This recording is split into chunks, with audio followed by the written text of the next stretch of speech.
Hello everyone, welcome back to another crime story video. Today we're reading the story called The Zodiac Killer. Before we get started, I just want to make sure to say to like and subscribe and turn on post notifications so that we never miss another video. I tried streaming, two different people came into the stream, but it didn't work out well. I kept getting FPS drops and, I mean like huge FPS drops. So it's a little past midnight. I'm gonna try to get it out quick. So yeah, let's just jump right into it. It was a quiet night just a few days before Christmas when police found themselves at the beginning of a killing spree. Two adolescents were reportedly killed off Lake Herman Road, located in the northern region of California. What was typically a popular spot for teenagers to hang out turned into a devastating crime scene. For reporting officers who found the bodies of 16-year-old Betty Lou Johnson and 17-year-old David Faraday. Both shot to death with their bodies discovered outside David's car sometime after 11 p.m. that night. Tire marks indicated a second car pulled up alongside the couple, and further evidence suggested the killer got out of his car and approached their vehicle before shooting. But there was little proof otherwise to pinpoint who could have committed such a gruesome crime, or more so, why. The murders of Betty Lou Johnson and David Faraday were thoroughly investigated, but no leads developed until August of 1969, when he first made his presence known. Betty Lou and David were not part of a random killing. They were part of something much more sinister. They were the first known victims of America's most mysterious serial killer, the Zodiac. Prior to investigations linking to Zodiac to Betty Lou and David's murder was the attack on Darlene Farron and Michelle Maggio, a similar scenario to that of the Lake Herman Road killing. Darlene and Michelle were stationed in Blue Rock Springs Park, just 4 miles from Lake Herman Road, on July 5th, 1969. A car pulled into the lot next to Darlene's vehicle. Thinking it was a police officer, the two reached for their IDs when suddenly a man started shooting at them. After 5 shots, the killer made his way back to his car, where he fired yet another round into the innocent pair. Darlene was pronounced dead at the scene, but Michelle miraculously lived, providing a thorough witness account, including a detailed description of the man's appearance.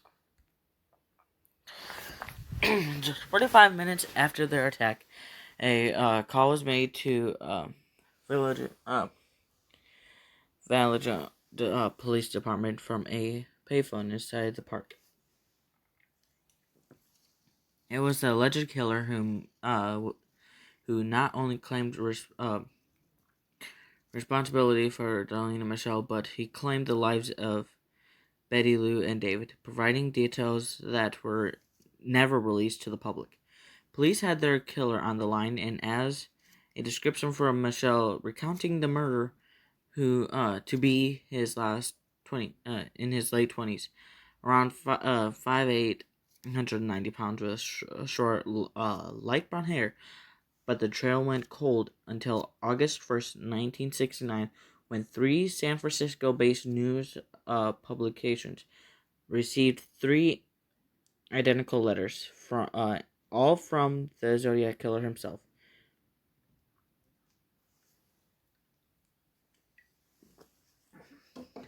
The letters not only gave detailed descriptions of both murderers, including facts only the police would know, but each came with a 408 symbol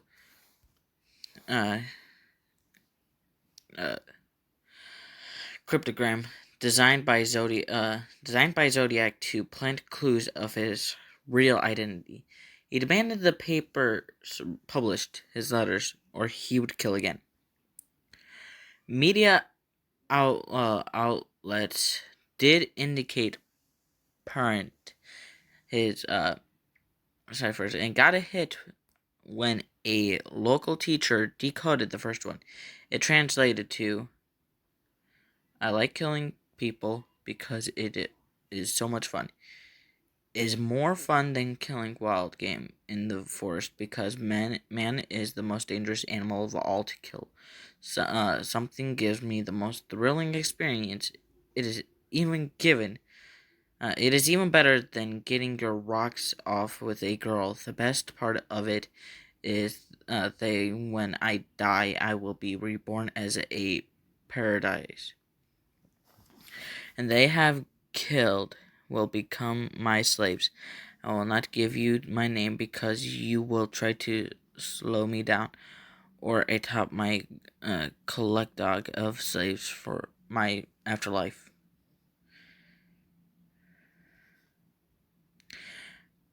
Okay.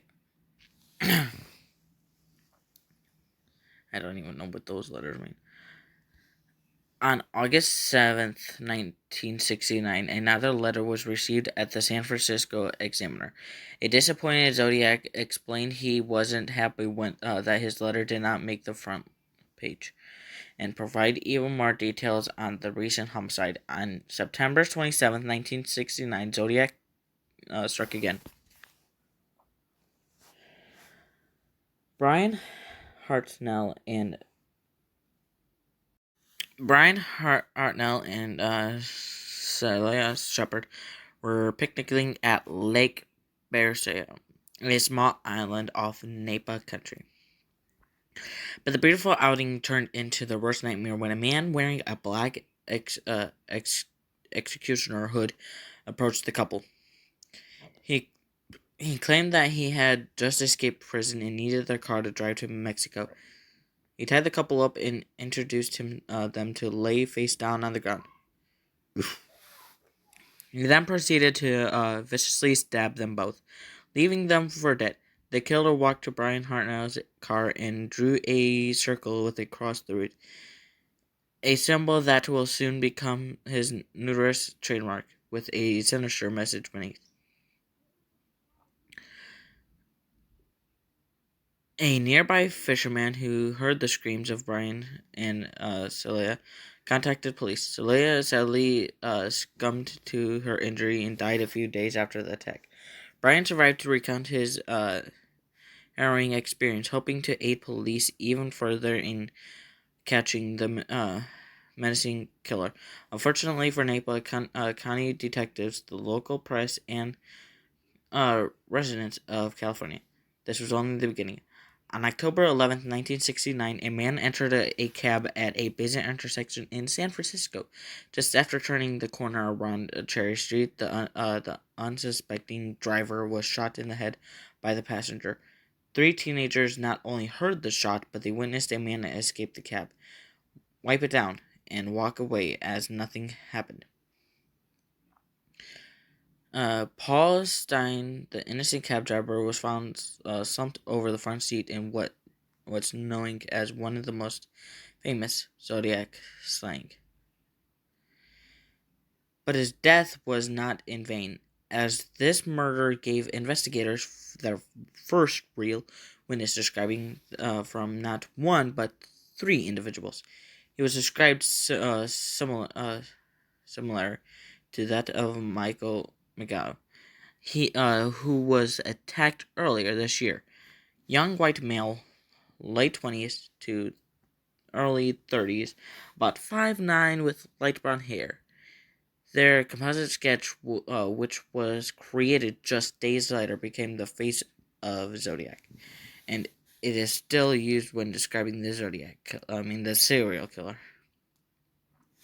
3 days later, after Paul Stein was murdered, the San Francisco Chronicle received another letter.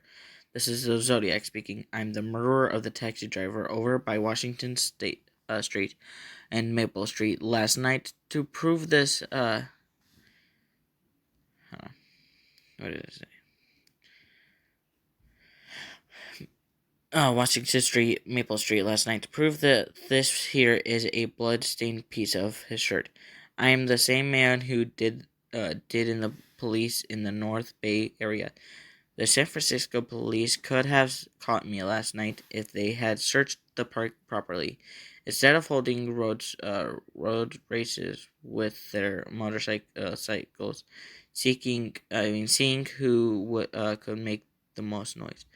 The car drivers should have just parked their cars and sat there quietly waiting for me to come out of cover.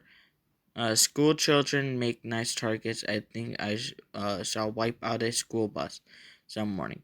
Just shoot out the front tire, then pick off the kiddies as they come bouncing out.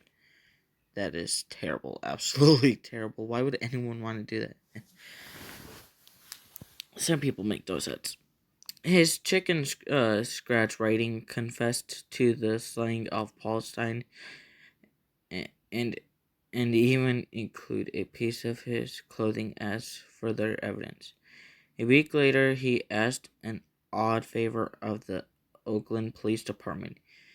He wanted to speak. He wanted to speak with Effley Bailey or Melvin Bailey, two high-profile lawyers in the San Francisco area on the local show AM San Francisco. While Melvin Bailey agreed and did speak to someone claiming to be Zodiac. The reports were ruled as unfounded, and Zodiac remained a dark shadow hovering over California.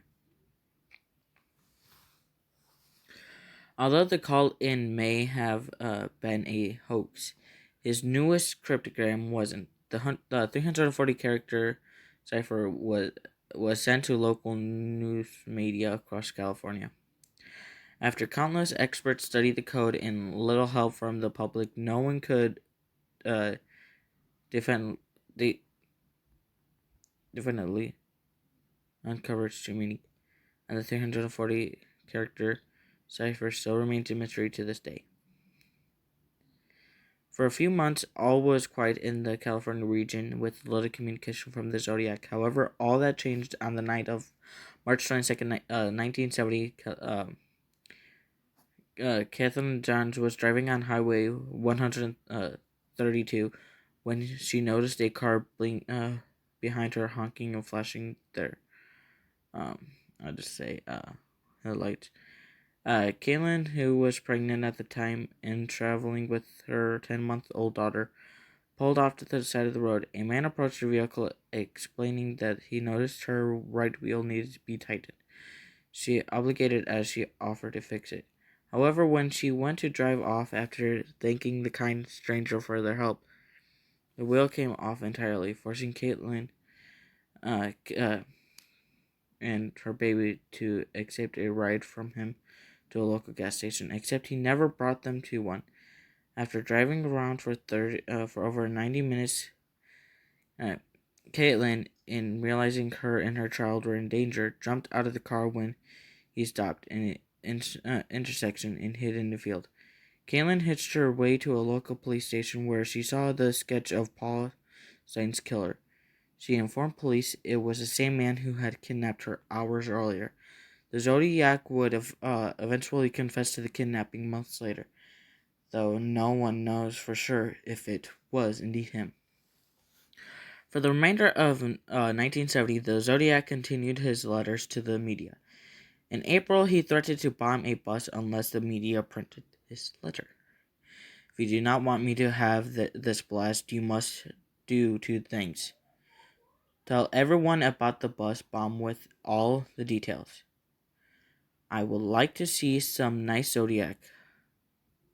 Okay, I'm just going to have to transcript it. Everyone else has these buttons, like peace symbol. Black power, Melvin eats blubber, etc. Would it cheer me up considerably if I saw a lot of people wearing my button? Please, no nasty ones like Melvin's. Thank you.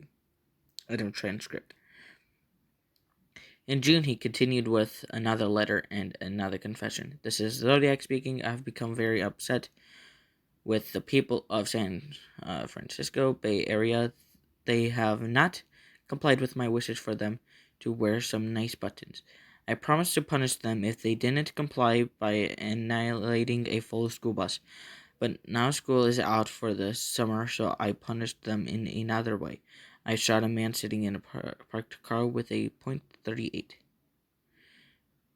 The map coupled with this code will tell you whose the bomb is at. You have until next fall to clean it up. More communication flooded the San Francisco. Okay, there, just in case anyone wanted to read it. More communication flooded the San Francisco Chronicles, including a rather disturbing Halloween card to Paul Avery, lead journalist on the Zodiac case. The Zodiac took a liking to the popular writer and communicated with him often. The final letter sent to the Chronicles was in January 1974, praising the horror movie, The Exorcist. I saw and think The Executor was the best satirical comedy that I have ever seen.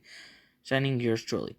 He plugged himself into the billoway wave, and an echo across from the suicide's grave.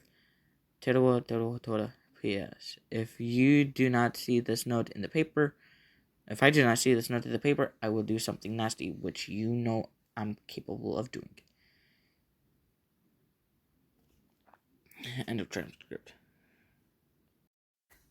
This was the last correspondence anyone had with the Zodiac, and no other linked killings have happened since. As for today, his identity is still unknown. A few names have lingered through the years as potential suspects. Arthur Lee Allen was a top contender and was even featured in Robert Graysmith's book Zodiac as the prime candidate. Although he did not closely resemble the original composite sketch of the Zodiac, he was the prime suspect for many people as he lived in the area and had ties to the various crime scene locations. Through the years, various people have come forward with reports of knowing who the Zodiac Killer was, but no one of the reports were founded. Technology is advancing to levels cracking cold cases for years back. Police are hopeful that this will help. Of DNA sampling, they may finally answer America's most burning true crime story. Who really was the Zodiac Killer? If you enjoyed this video, make sure to like and subscribe and turn on post notifications so that we never miss another video. Day 6 of weekly upload. Tomorrow's the last day, and then I won't be uploading it till Thursday as I have some big tests to do. I love each and every one of you, and I hope that y'all have a great day. Peace out.